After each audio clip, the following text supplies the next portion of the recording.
পৃথিবীর মানচিত্রে একটি দেশ, যার প্রতিটি কোণায় লুকিয়ে আছে এক একটা চমকপ্রদ সৌন্দর্যের গল্প। এই দেশটির নাম পাকিস্তান।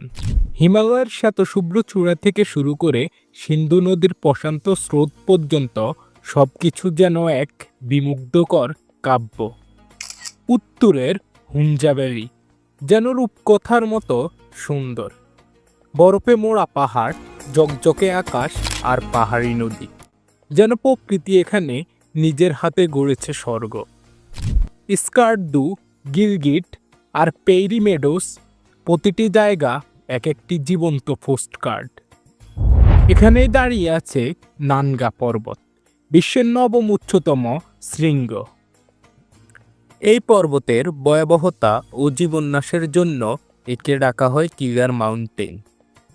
কিন্তু পাহাড় শুধু নৈসর্গিক সৌন্দর্যের আধার নয়, এখানে বাস করে কালাশ জনগোষ্ঠী।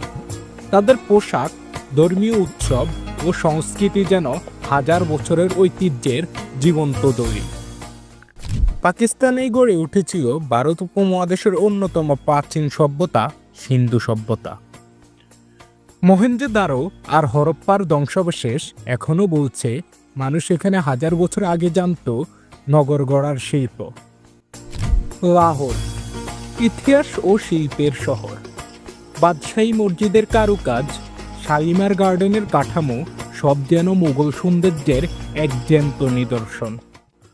করাচি পাকিস্তানের প্রাণকেন্দ্র, একদিকে আরব সাগরের নীল জলরাশি, অন্যদিকে শহরে গতি আর আধুনিকতা। এটা শুধুই বন্দর নগরী নয়, এটা পাকিস্তানের হৃদস্পন্দন। পাকিস্তান কেবল প্রকৃতি বা ইতিহাস নয়, এর আত্মা লুকিয়ে আছে সঙ্গীতে।